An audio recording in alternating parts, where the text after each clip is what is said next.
bienvenue dans ce cours B5 intitulé Le métabolisme vu d'ensemble. Alors le métabolisme constitue l'ensemble des réactions chimiques qui se déroulent dans une cellule. Ce cours B5 est très important car il va donner les bases, il va donner une vue générale permettant de bien aborder les deux autres cours de l'année, le cours B6 et le cours B7, qui vont traiter de différentes voies métaboliques comme par exemple la respiration et la photosynthèse. Nous avons dans ce cours B5 deux objectifs. Le premier, le grand 1, c'est d'avoir une vue d'ensemble des réactions du métabolisme. Le deuxième objectif, c'est de montrer le rôle central de l'ATP en tant que molécule de couplage qui réunit le catabolisme et l'anabolisme. Commençons par le grand 1. Donc dans la cellule, il y a de très nombreuses réactions chimiques qui ont lieu, qui sont représentées ici sur un panorama un petit peu compliqué. Ces réactions constituent donc le métabolisme. Alors dans le métabolisme, nous on va simplifier tout ceci, c'est notre objectif. On va déjà distinguer le catabolisme et l'anabolisme. Alors petit rappel du cours B2 ici, une réaction chimique peut être caractérisée par une valeur qu'on appelle son delta Rg ou son enthalpie libre de réaction.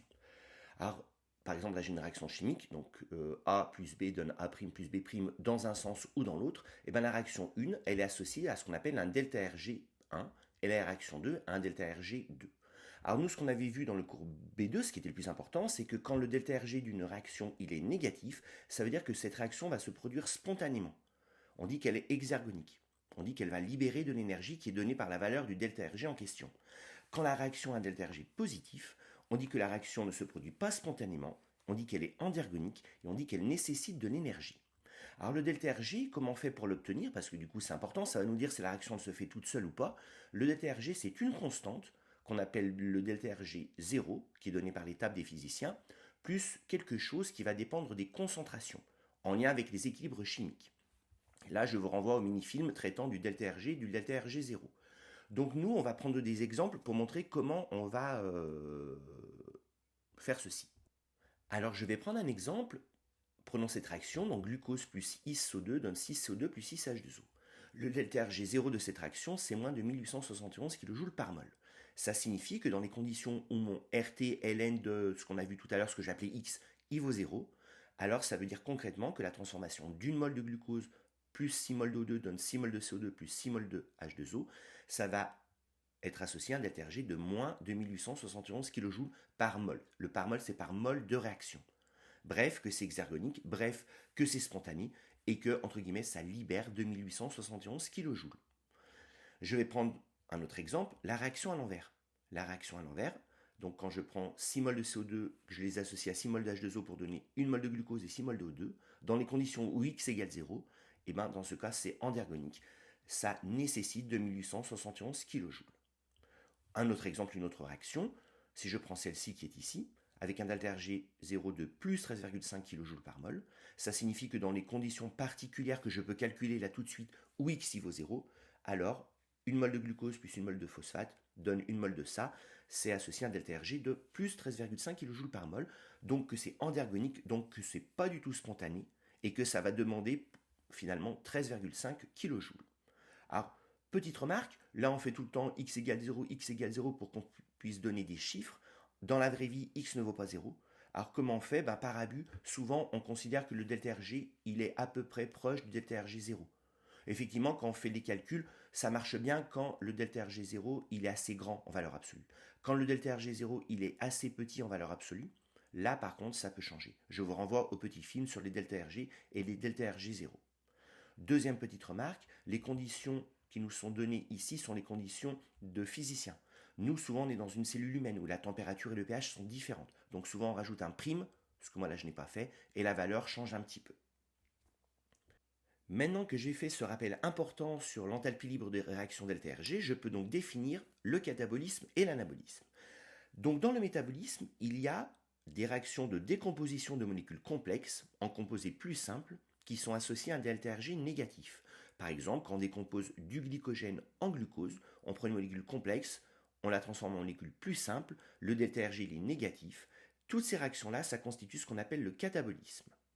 Alors chez les eucaryotes, on va montrer quelques voies cataboliques importantes. Une voie catabolique importante, c'est celle-ci, où on va prendre une molécule complexe, le glucose, on la décompose en molécules plus simples qui sont des CO2.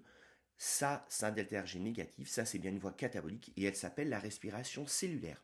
prise ici à partir d'une molécule particulière qui s'appelle le glucose. La respiration peut être faite à partir d'autres molécules. On verra ça dans les cours plus tard. Dans la respiration cellulaire à partir du glucose, nous avons une voie qui s'appelle la glycolyse, qui est suivie par une voie que là je n'ai pas nommée, et qui est suivie ensuite par ce qu'on appelle le cycle de Krebs. Tout ça formant la respiration cellulaire à partir du glucose. Là, les réactions sont simplifiées, sont non équilibrées. Mon objectif, c'est pas d'équilibrer et de simplifier, mon objectif, c'est d'avoir une vue générale ici de la respiration cellulaire. Le ΔRG bien négatif, c'est bien une voie catabolique. D'autres molécules peuvent être catabolisées, comme dit tout à l'heure. Par exemple, les lipides, les triglycérides, les phospholipides, peuvent être catabolisés en acétylcoenzymat. Ça va être greffé à un coenzymat comme ici. Effectivement, les triglycérides, les phospholipides déjà sont hydrolysés, ce qui permet de libérer du glycérol, des acides gras, et ça que j'ai ignoré, ça s'appelle la lipolyse, la lyse des lipides. Puis les acides gras vont pouvoir être coupés en petits morceaux pour obtenir des acétyles. Mais ça va se greffer à un coenzyme mobile qu'on appelle le coenzymat. Ça, c'est une réaction qui s'appelle la bêta-oxydation. Encore une fois, c'est une vue simplifiée. Nous verrons ceci bien mieux dans le cours dédié qui arrivera après le cours B5. Le ΔRG bien négatif, c'est bien une décomposition de molécules complexes en molécules plus simples. C'est bien une voie catabolique. Les protéines, enfin, peuvent aussi être catabolisées. Les protéines molécules complexes peuvent être coupées en acides aminés. Ces acides aminés ensuite peuvent être désaminés. On le voit ici, NH3 qui part, à l'origine des déchets azotés comme l'ammoniac ou comme l'urée chez nous. Les alpha-cétoacides ensuite ont des voies différentes de devenir. Là, ça va dépendre du R en question. Ça peut donner de l'acétylcoenzymat, ça peut donner du pyruvate. Par exemple, quand R c'est CH3, donc l'acide aminé s'appelle l'alanine, ça donne direct du pyruvate.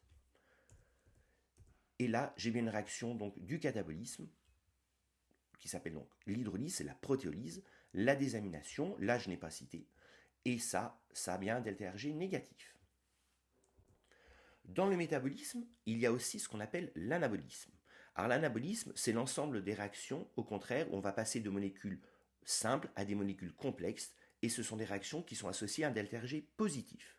Donc ça, c'est l'anabolisme. Une voie anabolique très importante, c'est bien sûr la photosynthèse qui a lieu au niveau des cellules végétales chlorophylliennes. L'idée, très simplifiée ici, c'est qu'à partir de CO2, molécules simples, on va passer à une molécule plus complexe, qui est ici un os, qui s'appelle le glycéraldéhyde. C'est la photosynthèse, le ΔRG est positif. Il existe d'autres voies anaboliques dans les cellules. Concernant les glucides, je peux faire la voie inverse à la glycolyse de tout à l'heure. On va l'appeler la néoglucogénèse, où on passe de deux molécules simples pyruvate à une molécule complexe glucose. La glycogénogénèse, la genèse de glycogène à partir de glucose, ou bien la même chose, mais qui donne de l'amidon dans le stroma des chloroplastes, les glucoses polymérisés en amidon. Tout ça, c'est de l'anabolisme, tout ça, c'est un ΔRG positif. Concernant les lipides, on peut aussi faire une voie anabolique. On fait comme tout à l'heure, mais à l'envers. Les acétylcoenzymats donnent des acides gras, c'est ce qu'on appelle une lipogenèse, genèse de lipides. Et ces acides gras ensuite sont estérifiés, c'est l'inverse de l'hydrolyse de tout à l'heure, pour donner des triglycérides et des phospholipides. C'est bien ΔRG positif, c'est bien de l'anabolisme. Et je peux faire la même chose concernant les protéines, avec une réaction qui est très connue de nous, puisque c'est notre réaction qu'on utilise quand on fait les cours sur la génomique, la synthèse d'acides aminés, qui demande du GTP, nous on la connaît vraiment bien, celle-ci dans les ribosomes, et ça donne des protéines. Molécules simples donnent molécules complexes, ΔRG positif, c'est de l'anabolisme. Finalement, nous ce qu'on doit retenir, c'est cette vue simplifiée des réactions anaboliques et cataboliques, du métabolisme bref, qui ont lieu dans une cellule. Alors là, c'est l'exemple d'une cellule animale, c'est marqué ici. Nous avons la voie qui concerne les glucides, qui représentent ici, dans un sens et dans l'autre.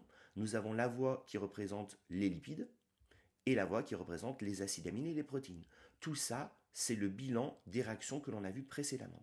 Ça, c'est un panorama simplifié que l'on doit connaître, qui concerne les différentes familles. Alors, il y a une petite famille qu'on ignore depuis tout à l'heure, c'est les nucléotides. Les nucléotides, effectivement, peuvent être synthétisés à partir de riboses, de bases azotées, ici, et de phosphates, bien sûr. Ils peuvent être polymérisés en ADN et ARN, voire les cours de génomique. Et à l'envers, on peut faire du catabolisme, c'est en orange le catabolisme, par rapport à l'anabolisme qui est en vert, pour ensuite hydrolyser et obtenir les nucléotides. Eux-mêmes, on peut les couper ici, pour obtenir donc des sucres et des bases azotées, ou bien même on peut faire aussi des dinucléotides. Alors, petite remarque quand même, Ce qui est fait ici est un panorama d'une cellule animale moyenne. Il faut bien comprendre que dans une cellule végétale, il y a des spécificités super importantes en lien avec l'autotrophie pour le carbone et pour l'azote. Notamment, il y a synthèse d'ose à partir de CO2 par la photosynthèse, et il y a synthèse d'acides aminés à partir de NH3 lors de l'autotrophie pour l'azote. Si votre panorama concerne une cellule végétale, il faudra bien sûr rajouter ces deux aspects importants. Autre remarque, c'est que l'on voit qu'il y a des passerelles entre les différentes familles. Par exemple, à partir de la famille bleue, je peux, en suivant cette voie, remonter aux acides gras et aux lipides. Donc il y a des molécules qui sont impliquées dans plusieurs voies métaboliques. On parle de carrefour métabolique. C'est le cas de l'acétylcoenzyma, c'est le cas du pyruvate ici. Autre remarque, on a ici une cellule moyenne, je vous l'ai dit. Selon la différenciation, il y a des réactions qui ont lieu ou qui n'ont pas lieu. Par exemple, la réaction de néoglucogénèse qui est ici en vert n'a pas lieu dans toutes les cellules animales. Non. Elle a lieu par exemple dans les cellules du foie, c'est un bon exemple. Et une dernière remarque concernant le concept de compartimentation qu'on avait pu voir dans le cours B3. Effectivement, toutes ces réactions, on le voit un petit peu ici, avec la mitochondrie notamment, elles sont compartimentées. Ça veut dire que dans le compartiment, il y a un environnement adéquat pour les enzymes, qui sont dans le bon environnement, par exemple de pH. Pour les enzymes mitochondriales, elles sont à pH 8, c'est là où elles fonctionnent bien. Leur cinétique est augmentée, du fait de la concentration importante de l'enzyme, et cette compartimentation permet de réaliser des réactions incompatibles. Par exemple, la destruction en CO2 de la matière organique dans la mitochondrie, et l'inverse dans le chloroplaste, qui ici n'est pas représenté. On avait dit, nous, qu'on avait traité la compartimentation, que la compartimentation, elle implique des échanges entre les différents compartiments, des entrées et des sorties. Nous allons maintenant pouvoir passer au grand 2, à savoir l'ATP. Alors l'ATP, c'est une molécule, c'est un nucléotide qui a un rôle central puisqu'il va permettre des couplages énergétiques entre des réactions endergoniques et des réactions exergoniques qui ont lieu dans la cellule. Alors petit rappel avant de commencer sur des choses qu'on avait abordées dans le cours B2 et dans le cours B3.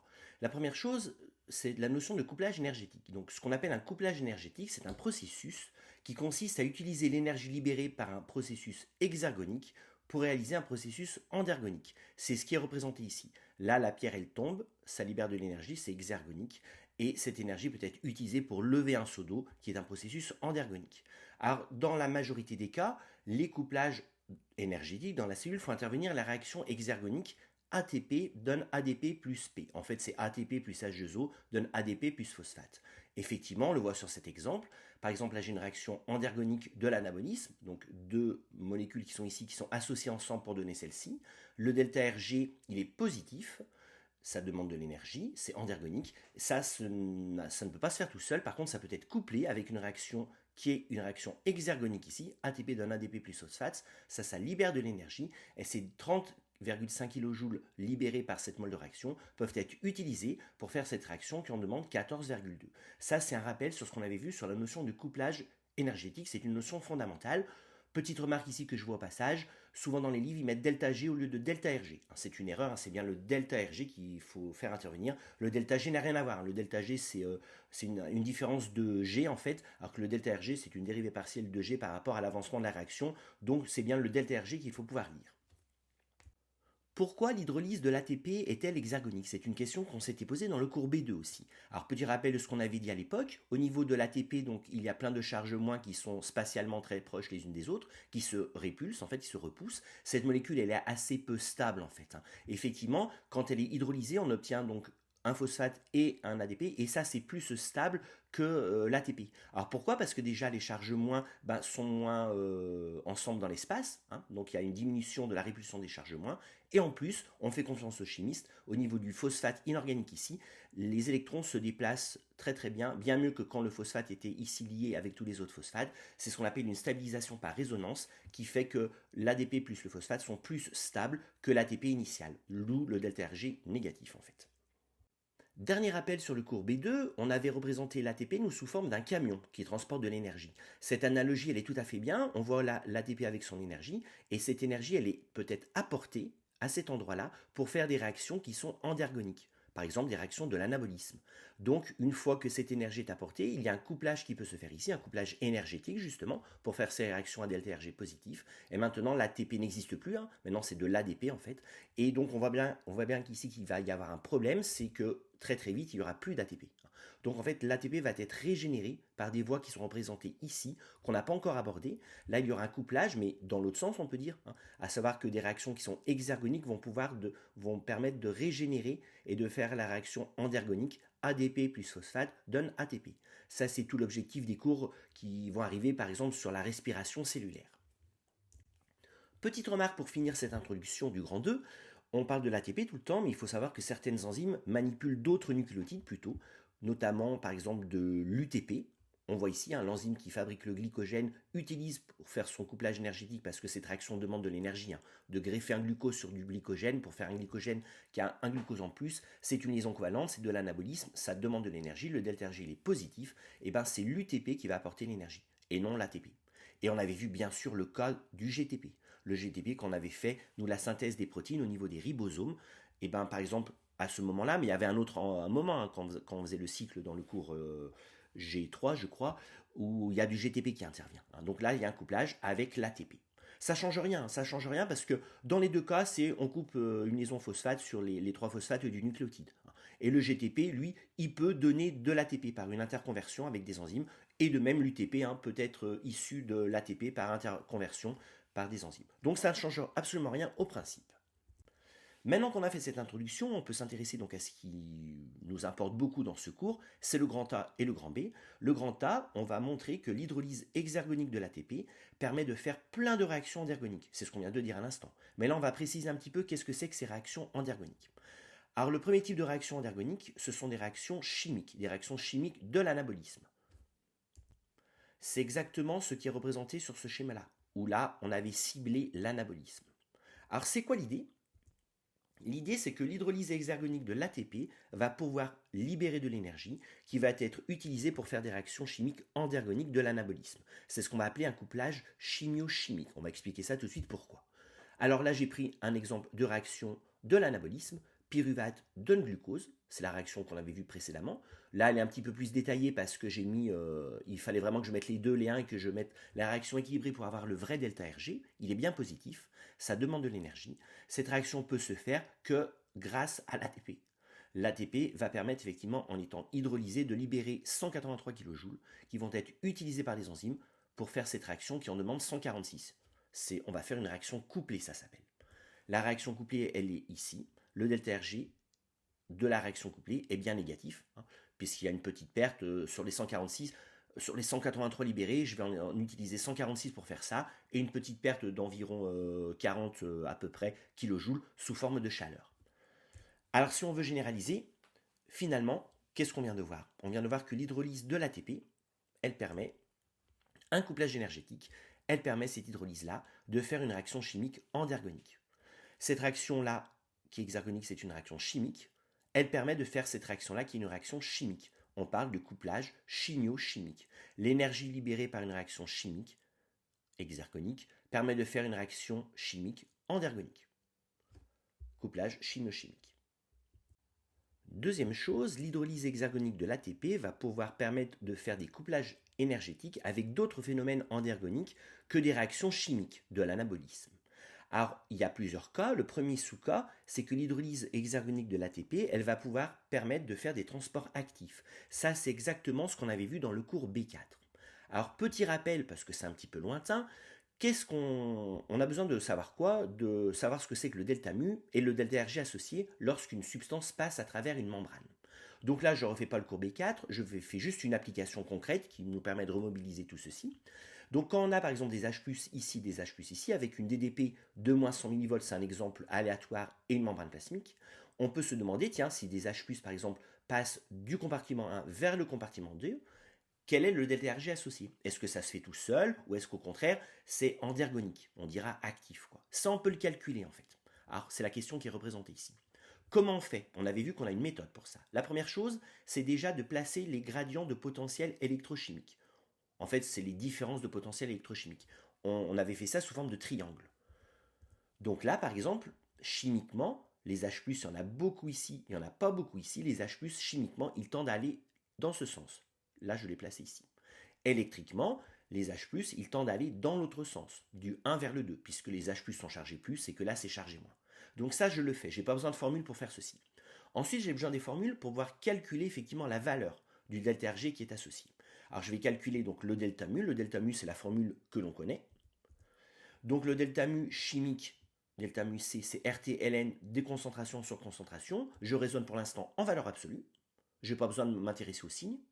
Et électriquement, le delta mu électrique, c'est Z fois la constante de Faraday fois la DdP. Bon, là, je fais mon calcul, je trouve ça. Ça veut dire qu'électriquement, la différence de potentiel électrochimique, elle est de 9,64 et que chimiquement, la différence de potentiel chimique, pardon, c'était électrique tout à l'heure, elle est de 5,6. On voit que c'est le delta mu qui, en valeur absolue, l'emporte. Donc ça, c'est ma troisième étape de ma méthode que j'avais appris dans le cours B4. Donc je vois lequel l'emporte, parce que là, les deux ne sont pas dans le même sens. J'ai pris volontairement cet exemple qui est le plus compliqué, parce que souvent c'est dans le même sens quand même. Et là donc, le delta mu l'emportant, le delta mu EC, la somme des deux, elle est comme ceci. Ça veut dire que les H+, ils tendent à rentrer en fait, parce que leur gradient électrique l'emporte sur leur gradient chimique. Et je peux calculer donc la somme des deux, donc c'est 9,64 moins 5,6 ici, puisqu'ils ne sont pas dans le même sens, et je trouve 4 kJ par mol. Ça veut dire quoi ça concrètement? Eh bien ça veut dire, sachant que le delta mu c'est le delta Rg en valeur absolue, d'après le cours B4, ça veut dire que quand j'ai une mol de H+, qui passe de 1 vers 2, c'est exergonique, et ça libère, entre guillemets, 4,04 kJ. Donc ça, c'est un exemple pour nous expliquer comment ça fonctionne quand on fait les échanges à travers des membranes pour savoir s'ils sont passifs ou actifs. Alors depuis tout à l'heure, j'emploie le terme passif ou actif. Effectivement, qu'est-ce qu'on avait dit dans le cours B4? On avait dit que quand, je vais prendre cet exemple ici, quand là donc j'ai une substance par exemple 2 qui va passer, cette substance ici qui veut passer vers 1, donc quand elle passe ici, c'est le long du gradient électrochimique. Donc ça, c'est exergonique, ça libère de l'énergie, c'est passif. Tout ce qui est là, c'est la même chose. Par contre, si je prends mes molécules 1 et que je les fais passer en direction du 2, bah là c'est endergonique, c'est contre le triangle qui est ici. C'est actif, ça nécessite de l'énergie. Maintenant que l'on a fait ces rappels, on peut donc réutiliser les pompes actives primaires que l'on avait vues à l'époque.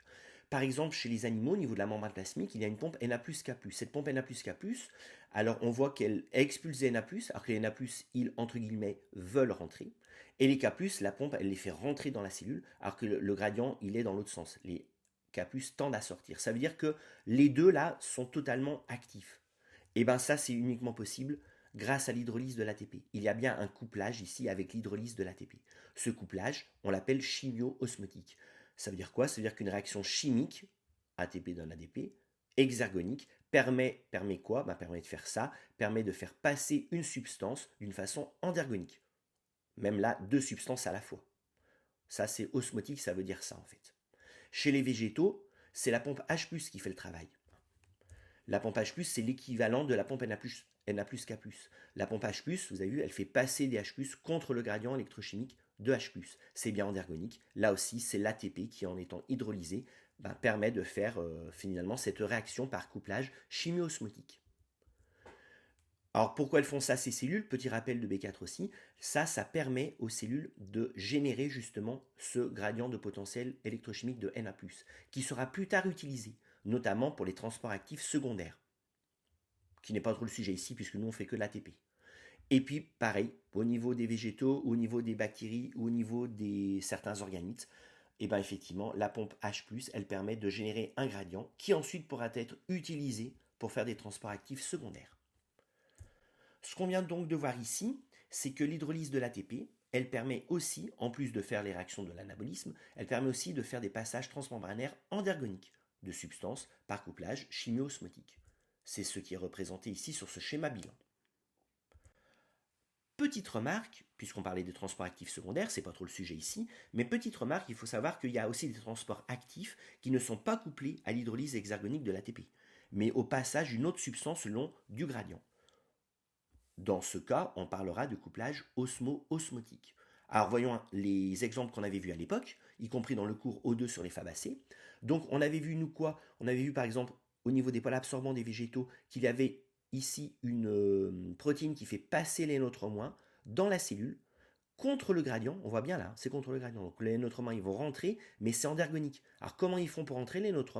En fait, on le voit ici, ils utilisent l'énergie libérée par l'entrée de H+, le long du gradient, ça libère l'énergie et ça c'est utilisé pour le pompage de NO3-.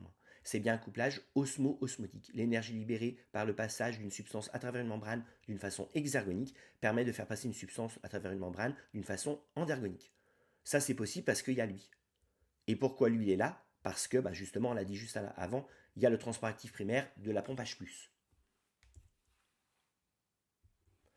Autre exemple qui est intéressant, quand on fait le chargement de la sève élaborée, on voit que le saccharose qui est synthétisé au niveau du parenchyme et qui se déplace dans les plasmonesmes, au bout d'un moment, va être chargé dans la cellule compagne et le complexe phloémien. Le chargement se fait à cet endroit. Au niveau de la membrane, on voit le saccharose qui est en vert, qui est chargé dans la sève, contre son gradient chimique. Il n'est pas électrique, hein, le saccharose, il n'est pas chargé. Et donc ça se fait par couplage osmotique grâce au passage de H+. Exactement la même idée que ce qu'on vient de voir à l'instant. Et chez les animaux, on l'a dit tout à l'heure, on a plein d'exemples qui utilisent le gradient de Na+. Par exemple, au niveau des entérocytes, le glucose y rentre. Le glucose y rentre, mais contre son gradient chimique ici, qui est le gradient électrochimique, le glucose n'est pas chargé. Donc en rentrant, c'est actif ça. L'entérocyte pompe activement le glucose qui vient de la lumière de l'intestin. Ça, c'est possible grâce à un transporteur ici qui utilise le gradient de Na+. Le gradient électrochimique de Na+, qui lui-même est d'origine la pompe Na+K+, de tout à l'heure. Donc là, il y a aussi un couplage osmo-osmotique, avec l'utilisation du gradient de Na+. L'hydrolyse hexagonique de l'ATP permet enfin, troisième cas, de faire un autre couplage, à savoir permet la réalisation d'un travail mécanique. Par couplage, on va appeler ça chimio-mécanique. Alors c'est quoi l'histoire? L'histoire c'est quand on regarde les câbles du cytosquelette comme les microtubules ou l'actine F, donc là j'ai pris l'actine F, les moteurs moléculaires donc, qui marchent dessus comme on avait vu dans le cours sur la cellule, par exemple la myosine ici, qui fait pivoter l'actine par rapport à elle, par exemple on le voit ici, pivotement de 10 nanomètres, ça demande de l'énergie, c'est un travail mécanique. Le delta G il est positif. Et bien l'ATP va pouvoir apporter cette énergie et donc cette réaction chimique ATP d'un ADP va pouvoir permettre de faire une réaction mécanique endergonique, ici déplacement relatif de l'actine et de la myosine. Donc on a vu que l'ATP est utilisé pour de nombreuses réactions endergoniques, dont celle de l'anabolisme. Se pose donc le problème logique de sa régénération. On calcule qu'en gros, qu'à un temps donné, on a assez d'ATP pour faire 10 secondes de réaction endergonique seulement. Donc effectivement, on va passer à la partie B. Comment on fait dans la cellule pour régénérer cet ATP? On va voir qu'il y a deux possibilités, le B1 et le B2. La première possibilité utilisée par la cellule pour faire de l'ATP est de réaliser un couplage chimio-chimique. Ça veut dire utiliser une réaction chimique qui est hexagonique pour prendre justement cette énergie libérée et l'utiliser afin de faire de l'ATP. Alors concrètement, dans la cellule, ça se fait à différents points du catabolisme. Par exemple, ici, lors de la glycolyse à partir du glucose, il y a une succession de 9 réactions qui ici ne sont pas détaillées, mais au niveau de la réaction 6 et de la réaction 9, ici, le delta Rg est fortement négatif ici. Quand je passe de ça à ça libère de l'énergie. Et effectivement, les enzymes vont pouvoir permettre de prendre cette énergie et de finalement faire de l'ATP à partir de l'ADP. C'est ce qui est représenté ici. Idem pour la réaction 9 entre le phosphoénol pyruvate et le pyruvate. Ça, ce sont des réactions de la glycolyse qu'on verra mieux dans les cours d'après. Donc c'est bien un couplage chimio-chimique, comme tout à l'heure. Sauf que tout à l'heure, c'était l'ATP qui donnait de l'ADP, ce qui permettait de faire une réaction endergonique. Là, c'est l'inverse, c'est une réaction hexergonique qui permet de faire la réaction endergonique, à savoir obtenir de l'ATP. Alors, c'est pas marqué ADP plus P, c'est juste marqué ADP parce que le phosphate, si on regarde bien, il vient du substrat, il vient d'ici. Là, il n'y est plus.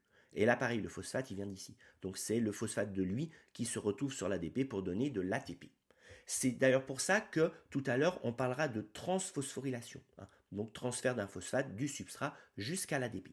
Alors, ça se produit lors de la glycolyse. Ça se produit aussi au niveau du cycle de Krebs. Alors, le cycle de Krebs, il est ici. Alors, il est assez compliqué là tout de suite.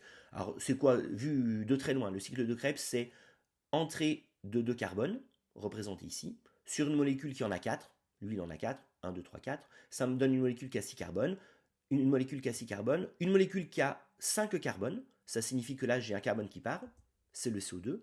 Une molécule qui a 4 carbones. J'ai un autre CO2 qui part. Donc, les deux carbones qui sont entrés finalement à la fin en bilan, finalement, il y en a 2 qui sortent. C'est les CO2 de la respiration, ceux-ci. Enfin, certains CO2 de la respiration. Et moi, ça ne m'intéresse pas. Ce qui m'intéresse, c'est maintenant. C'est quand je vais passer de cette molécule-là à cette molécule-là, le delta Rg sera fortement négatif. Et là, une enzyme va l'utiliser pour faire justement une réaction endergonique Alors qui n'est pas ADP donne ATP, mais qui est GDP donne GTP. Mais c'est la même chose. Le GTP pourra très facilement donner de l'ATP par cette interconversion ici, par une enzyme donc, qui prend le GTP pour prendre l'énergie et à partir de l'ADP faire de l'ATP. Donc ça c'est un couplage chimio-chimique comme tout à l'heure.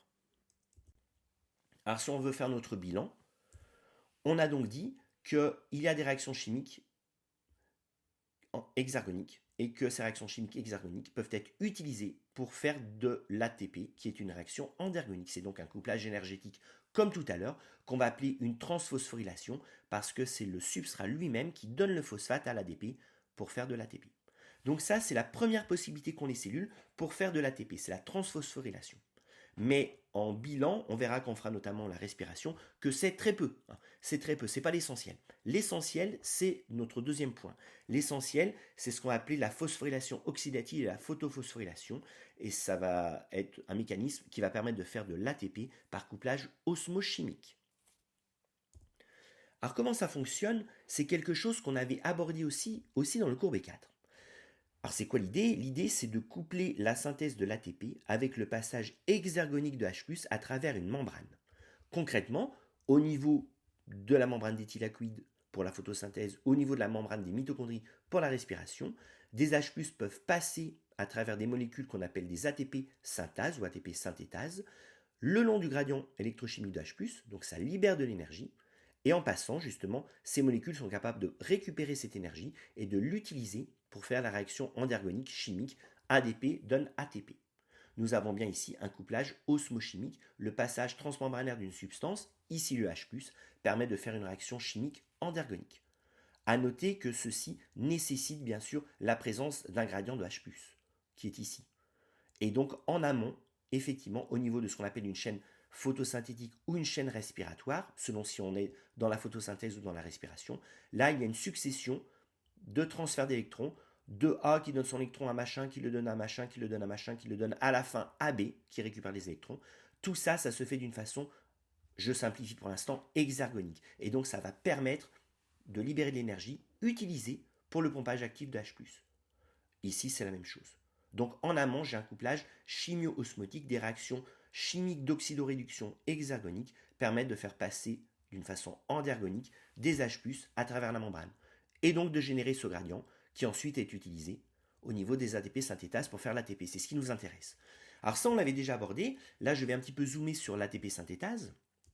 Donc l'ATP synthétase, c'est cette grosse molécule qui contient de très nombreuses sous-unités et on les regroupe sous forme de couleurs, ces sous-unités. Il y a les sous-unités mobiles en rouge, le rotor, et les sous-unités donc immobiles. Enfin, il y a des changements de conformation quand même, mais bon, ça ne va pas tourner comme le rotor qu'on appelle le stator. Alors si je veux simplifier un petit peu et voir comment ça se passe à l'intérieur, je peux faire ce schéma. Alors qu'est-ce qui va se passer au niveau de l'ATP synthétase? Les H+ vont passer à travers, on l'a dit. Alors ça passe pas comme dans un canal. En fait, c'est plus compliqué que ça. Les H+ y rentrent et ils vont se coller donc à une petite zone qui est représentée ici. Et ça va permettre en fait de faire tourner la partie rouge, d'où la flèche qui est représentée comme ceci. Puis après, il y en a un autre qui rentre, ça tourne, un autre qui rentre, ça tourne, etc. Et puis une fois qu'ils ont fait tout le tour, les H+, ils ressortent en fait. C'est exactement comme une turbine. En fait, les H+, ils passent à travers l'ATP synthétase. Alors pas d'un coup, mais en faisant comme ceci, et ils passent. Ça, c'est donc le long du gradient, ça libère de l'énergie. Et cette énergie libérée, elle est convertie en fait en énergie mécanique, puisque ça fait tourner le rotor. On a donc un couplage osmomécanique ici, qu'on peut représenter comme ceci. Et c'est pas le tout. Parce que ce qui est intéressant, nous, c'est d'avoir de l'ATP. Donc en tournant, ce rotor, il transmet, donc c'est comme une turbine ici, il transmet son énergie mécanique au stator, qui est en vert. Ce dernier va changer de conformation et utiliser l'énergie récupérée, l'énergie mécanique, pour catalyser la réaction endergonique ADP plus P donne ATP. On a donc à cet endroit-là un couplage mécano-chimique. Ça signifie en fait que vu de loin, c'est ce qu'on avait dit nous à l'époque, et ça va très bien franchement, on peut dire qu'on a un couplage donc osmochimique, mais si on précise, c'est osmomécanique puis mécanique chimique, pour faire donc de l'ATP à partir d'un gradient de H+. Donc finalement, si on veut faire notre schéma bilan de cette deuxième voie de synthèse de l'ATP, c'est le schéma suivant.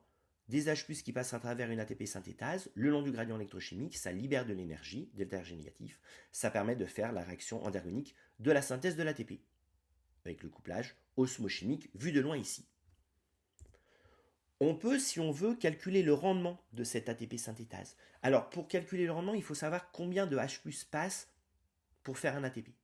Alors là, ça va dépendre des ATP synthase, ça va dépendre du nombre de sous-unités au niveau du rotor notamment, ça va dépendre du gradient. Donc nous, on va prendre un chiffre, on va dire, il faut à peu près 4 H+ pour faire un ATP. Dans certains livres, vous verrez, ils disent plutôt 3 H+. Bon, peu importe, ça dépend des cas. Une fois qu'on a ça, on n'a qu'à dire 4, nous par exemple, on peut calculer le rendement. Alors comment on va faire? Alors, vous avez compris que les H+, chimiquement, ils tendent à passer comme ça, électriquement, ils tendent à passer comme ça. Je peux calculer une mol de H+, comme j'ai fait tout à l'heure, quel est le delta Rg associé. Alors ça, je vais le faire, hein. Les deux sont dans le même sens, donc je vais additionner les deux, c'est très simple.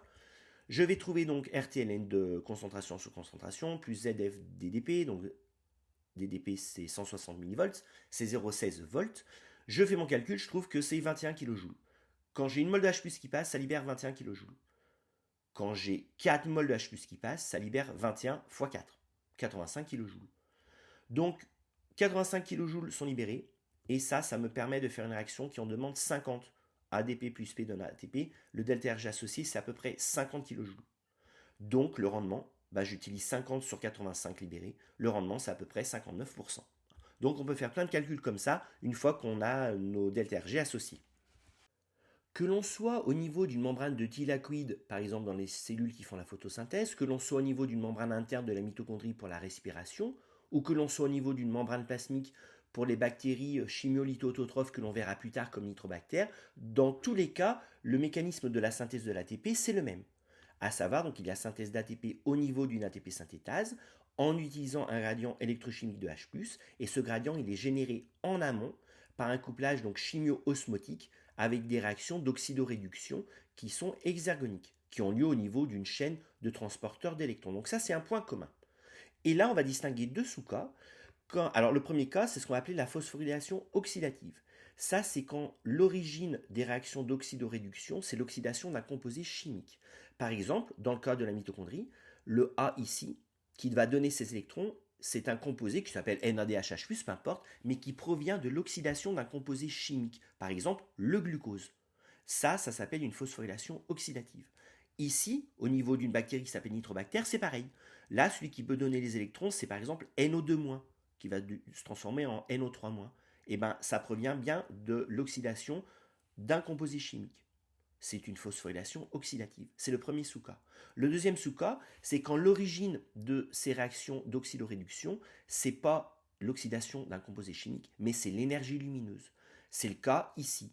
On parlera de photophosphorylation. Lors de la photosynthèse, on verra que c'est la lumière qui permet, en permettant donc la photooxydation de H2O en O2, d'initier cette chaîne ici qui permet de faire ce qu'on vient de raconter. Donc ça, c'était pour définir phosphorylation oxydative et photophosphorylation, les deux étant représentés ici, étant finalement à la fin le même mécanisme, quoi. C'est juste l'initiation de la chaîne qui est représentée ici, soit c'est la lumière, soit c'est l'oxydation de composés chimiques. Avant de conclure, je vais ici apporter quelques précisions concernant l'aspect énergétique des réactions d'oxydoréduction dont on vient de parler. Alors, petit rappel du cours B1, qu'est-ce qu'une réaction d'oxydation, qu'est-ce qu'une réaction de réduction? Une réduction, c'est un gain d'électrons. Un composé qui gagne des électrons, c'est une réduction. Et quand un composé perd des électrons, c'est une oxydation.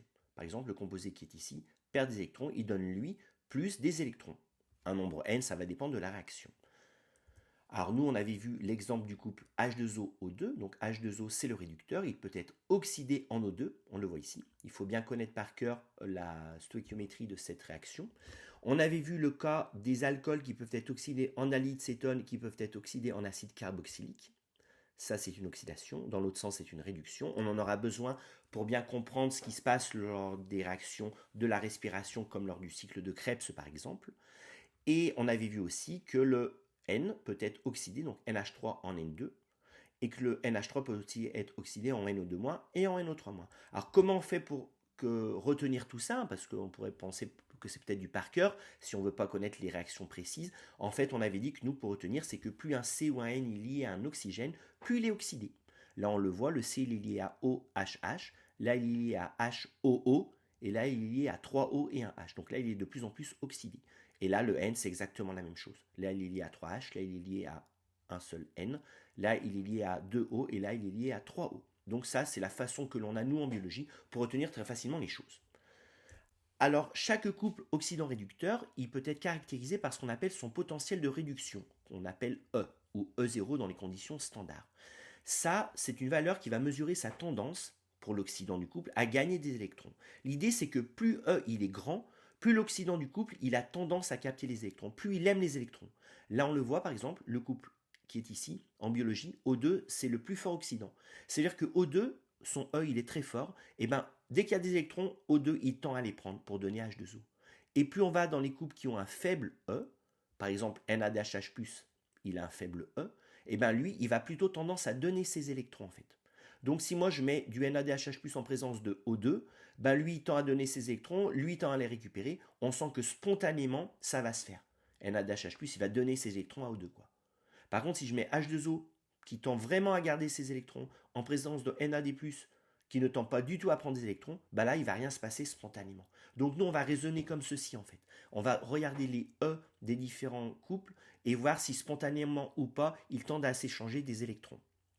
Donc l'idée, je répète, les forts oxydants qui tendent vraiment à prendre des électrons, ils ont un E élevé. Et les forts réducteurs, ils ont un E qui est petit. C'est ce qu'on appelle au lycée le pouvoir réducteur. Le pouvoir réducteur, c'est ceux qui ont un E qui est très petit. Ils vont tendre à donner leurs électrons. Alors concrètement, lorsqu'on a une réaction d'oxydoréduction, on va pouvoir calculer le delta Rg associé et voir s'il est négatif ou positif.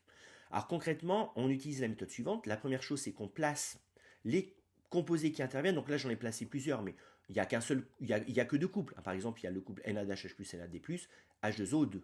Mais dans d'autres fois, on verra dans la respiration que des fois, c'est FADH2 qui intervient. Donc on place les composés qui nous intéressent sur l'échelle des E.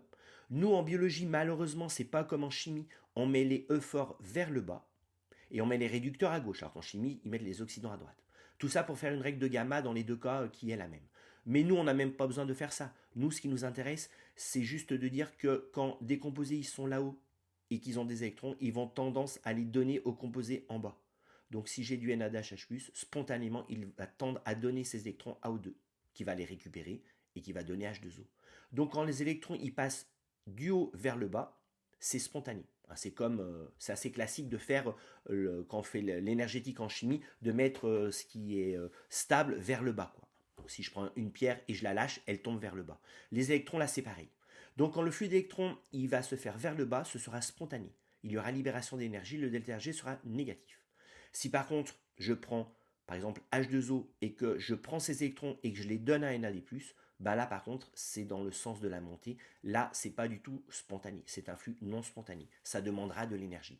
L'énergie qui est demandée, on conçoit assez intuitivement qu'elle est proportionnelle à l'écart, au delta E en fait. La formule est la suivante. Le delta Rg, il est proportionnel au delta E fois Faraday pour l'homogénéité et fois le n, le nombre d'électrons. C'est sûr que s'il n'y a qu'un électron qui intervient ou deux électrons qui interviennent, bien sûr qu'il y aura deux fois plus de joules en question par exemple. Donc delta Rg c'est NF delta E en valeur absolue. Le signe moins ou le signe plus nous est donné par la logique que l'on vient d'utiliser à l'instant. Alors justement, on avait un petit exercice en cours qui nous permettait de vérifier qu'on avait bien compris. Donc c'était des calculs de delta Rg à partir de delta E. Il fallait bien voir si c'était moins ou si c'était plus. Donc est-ce que c'est hexagonique ou endergonique selon les couples qui interviennent et selon si les électrons y montent ou ils descendent. Et l'exercice, il nous permettait aussi de manipuler les différents mots du vocabulaire sur la réduction ou sur le réducteur ou sur l'oxydant par exemple. Alors faisons notre bilan du grand 2. Le bilan du grand 2, c'est sur l'ATP, et donc on a vu le rôle central de l'ATP. L'ATP, il permet le couplage entre des réactions hexergoniques et des réactions endergoniques. Effectivement, ce que l'on voit ici, c'est quoi? C'est que la réaction centrale représentée ici, elle permet, alors je vais faire dans l'ordre qu'on l'avait fait dans le cours, l'ATP permet, en étant hydrolysé, de libérer de l'énergie qui est utilisée pour faire des réactions chimiques, pour faire passer des substances contre leur gradient, ou bien pour faire déplacer des moteurs le long de câbles du cytosquelette. Et on a vu à gauche dans la partie B que cet ATP peut être régénéré de deux façons. Première façon, c'est par transphosphorylation. réaction chimique qui permet donc de faire cette réaction chimique en diargonique. Et la deuxième façon, c'était en utilisant l'ATP synthétase, qui utilise elle-même le gradient de H+, qui est lui-même fabriqué par couplage chimiosmotique avec des réactions d'oxydoréduction. Et ça, c'est ce qu'on appelait la phosphorylation oxydative ou la photophosphorylation, selon l'origine de ces réactions d'oxydoréduction représentées ici au niveau des molécules bleues sur la membrane. En conclusion, nous pouvons dire que ce cours sur la bioénergétique, ce cours de base, en fait, c'est finalement le plus important, puisque c'est lui qui représente tout ce que l'on va pouvoir voir plus précisément lorsqu'on va faire la respiration et la photosynthèse. On peut faire le lien avec les cours précédents, notamment le cours B3, quand on traitait des cellules, et notamment de l'obtention de l'énergie par ces cellules. On avait dit, ça c'est le schéma de l'époque, que les cellules, elles obtiennent leur énergie sous forme d'ATP à partir d'énergie prélevée dans le milieu. Alors cette énergie, elle peut être chimique, prélevée dans le milieu, par exemple du glucose, on avait appelé ça des cellules chimiotrophes, ou l'énergie qui est prélevée peut être de l'énergie lumineuse. Dans ce cas, on parle de cellules phototrophes. On avait fait tous ces schémas, y compris à l'époque, avec l'ATP. Là, maintenant, on vient de comprendre avec ce qu'on a fait que c'est exactement la même chose, et que donc la photophosphorylation, elle a lieu à cet endroit-là, c'est ce qu'on vient de voir ici, et la phosphorylation oxydative au niveau de la mitochondrie, et la transphosphorylation au niveau du cycle de Krebs ou de la glycolyse, c'était finalement ce qui était représenté ici, mais qui n'était pas nommé à l'époque. De la même façon, dans le cours O2 sur la Fabacée, nous avions représenté la photosynthèse, d'une façon très simplifiée ici, et aussi à l'échelle du chloroplaste. Et là, donc, on vient de voir précisément, effectivement, la même chose. Donc, ce qui se passe ici au niveau de la photophosphorylation, et ensuite, cet ATP qui permet de faire le cycle de Calvin et de faire donc la réduction du CO2 en matière organique. Finalement, c'est ce couplage-là. C'est l'ATP qui permet de faire des réactions chimiques. Donc, on peut faire le lien entre ces cours qu'on avait déjà abordés. Alors, dans la conclusion, j'ai une dernière chose à dire concernant les sujets du concours. Il y a beaucoup de sujets donc avec le terme énergie. Alors, ces sujets de bioénergétique, en fait, ils peuvent concerner les couplages énergétiques. On a vu qu'il y a plein de couplages énergétiques. On en a déjà vu donc l'immense majorité. Il faut faire attention. Il y en a un qu'on n'a pas encore bien abordé, qu'on verra dans la photosynthèse, c'est le couplage photochimique. Il y a aussi des sujets sur les formes d'énergie. Donc on a vu que les formes d'énergie, en existe plusieurs types. Il existe l'énergie lumineuse, il existe l'énergie sous forme de matière chimique réduite, par exemple du glucose, c'est l'énergie chimique. Il existe l'énergie sous forme de gradient de potentiel électrochimique, le terme osmotique entre guillemets. Il y a l'énergie sous forme de mouvement, l'énergie mécanique. C'est les termes qu'on utilise quand on parle des couplages. Quand on dit couplage chimio-osmotique, par exemple, ça fait référence aux deux types d'énergie que je viens de citer. Il y a aussi l'énergie thermique, l'énergie sous forme de chaleur, que souvent on ignore un petit peu, mais qui fait que les rendements sont inférieurs à 100%. Et enfin, il y a des sujets sur ce qu'on appelle les conversions énergétiques. Ça, c'est quand on passe d'une forme d'énergie à une autre. Tous les couplages qu'on a vus sont concernés, sauf quand les deux termes sont identiques. Quand on parle de couplage chimio-chimique, là, il n'y a pas de conversion énergétique. Je passe d'énergie chimique à l'énergie chimique. Par contre, quand je parle de couplage chimio-osmotique, par exemple à cet endroit-là, là, je parle d'une énergie chimique et elle est convertie en un gradient de potentiel électrochimique, ici gradient de H+, donc c'est le terme osmotique, là j'ai bien une conversion énergétique.